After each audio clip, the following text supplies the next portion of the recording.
Shavua Tov, Ksiva Chsima Tova, Matzei Rosh Hashanah. This is actually a re-recording of the share recorded at Erev Rosh Hashanah for Parshas Vayelekh, but the audio wasn't working, so technical difficulties. So it's late, Matzei Rosh Hashanah, but there are 1 or 2 days left till Parshas Vayelekh. In Parshas Vayelekh, there are some very dark scenes. Before Moshe passes, this is his last day, he informs the Jewish people that they will rescind the bris, they'll violate the bris, they will wander after foreign gods. Hashem will be angry with them. B'char api bayomahu v'azavti v'histarti panim mehem. I will hide my face from you, and you will be eaten, you will be consumed by your enemies. This, of course, is known as a condition of hester panim. For 2,000 years, Jewish history was characterized by hester panim.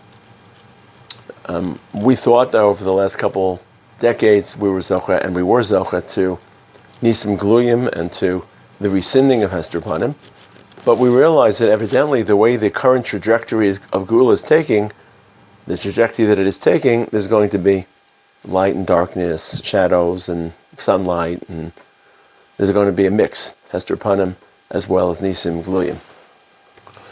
As if the curse or the specter of hester panim itself weren't sufficient, the very next pasuk says, "V'anochi hester aster panai v'yomahu al kol hara." A double veil, a double concealment, a hastara mitoch hastara.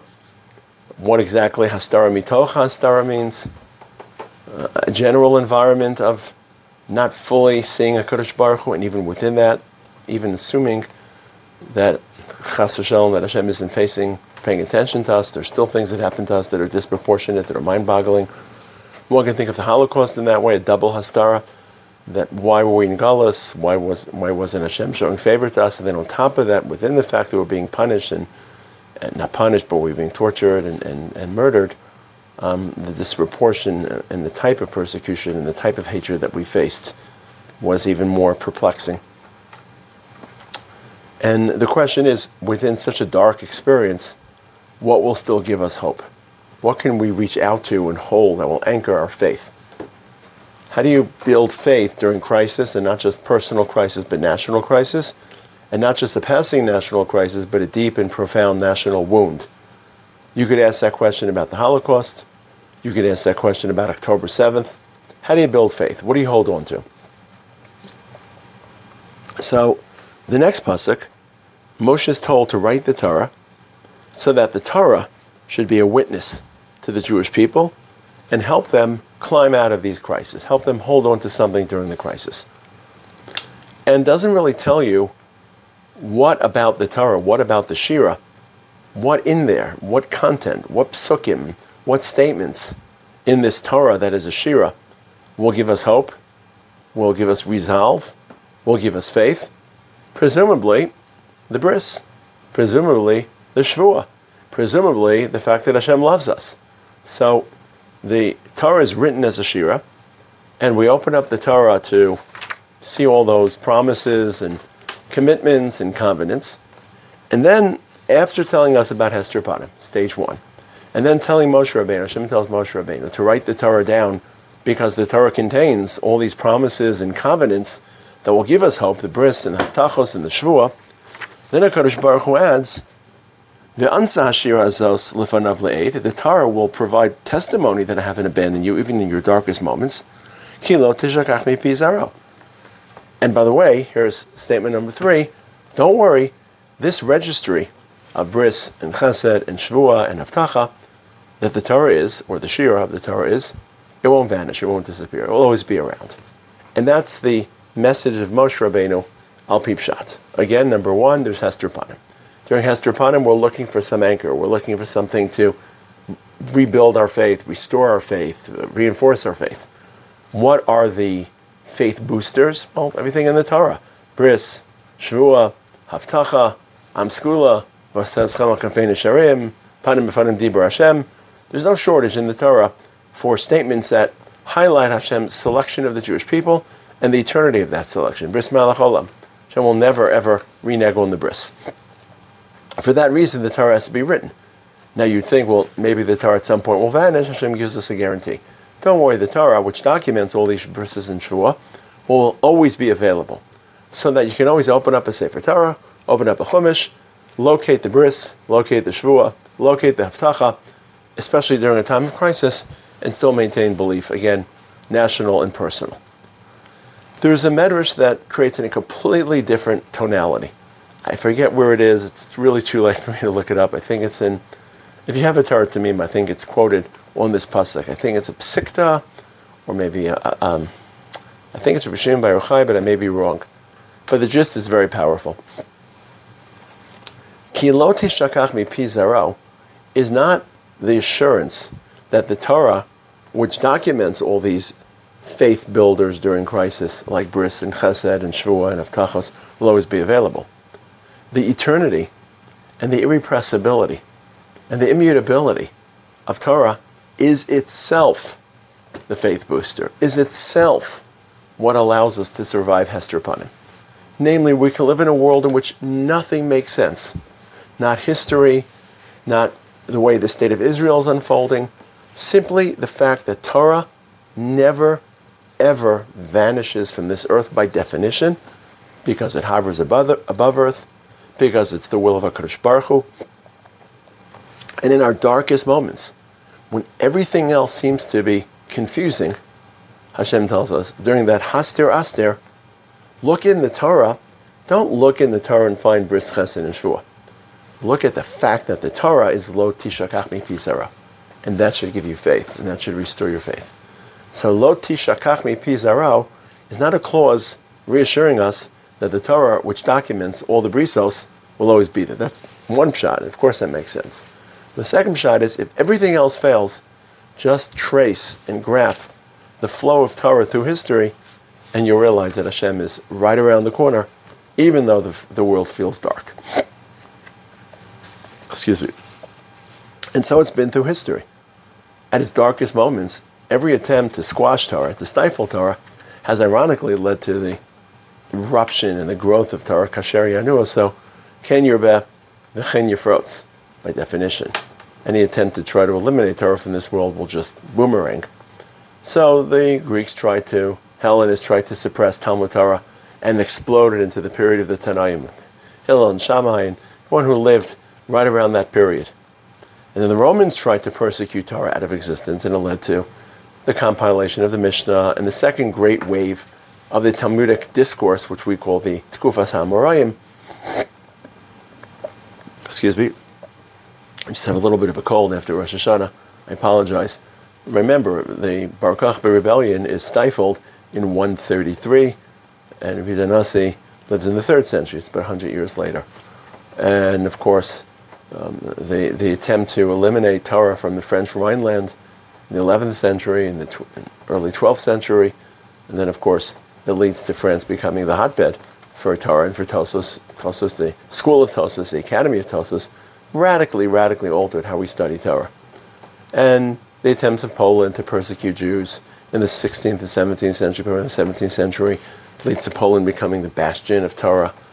And throughout history, of course, in the Holocaust, and just the sheer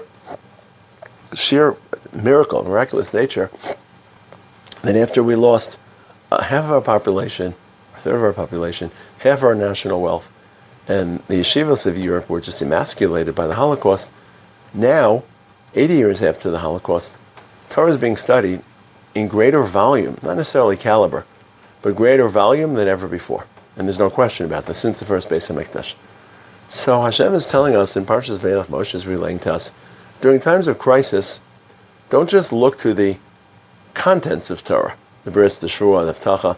And by the way, Torah will always be available for you to look it up and take note, but look at the fact that Torah remains despite historical pressures, and in some ways, not just despite, but because of the historical pressures, Torah surges forward.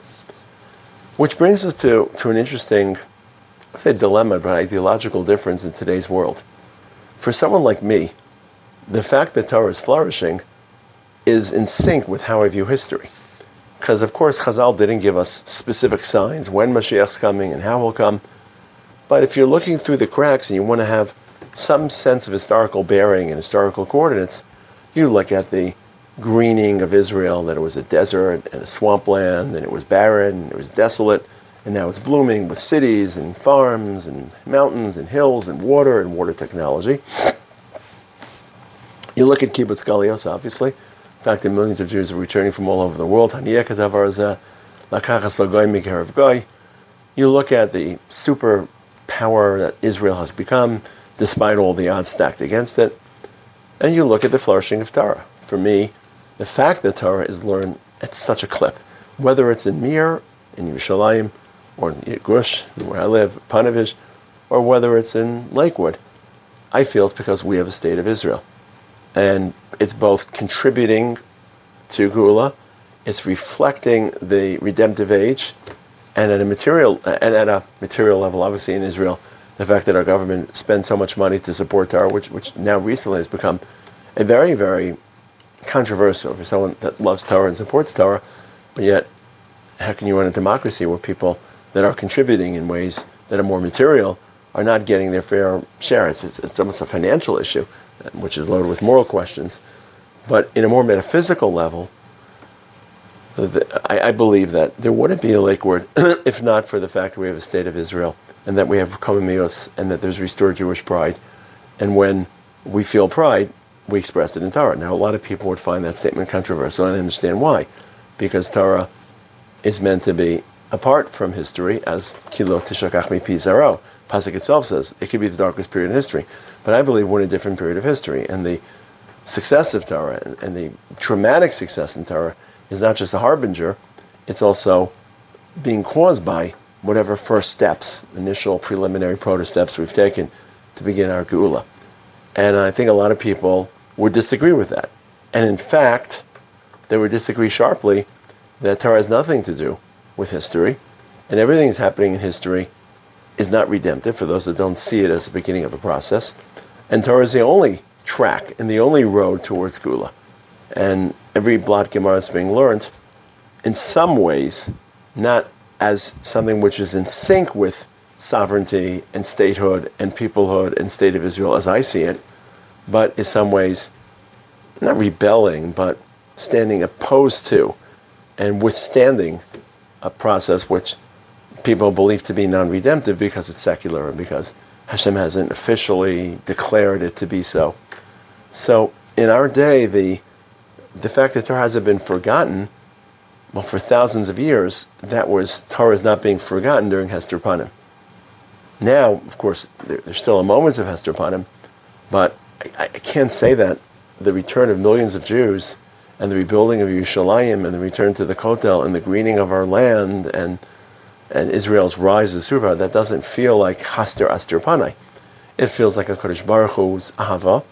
It feels like a Kodesh Baruch Hu's hashgacha.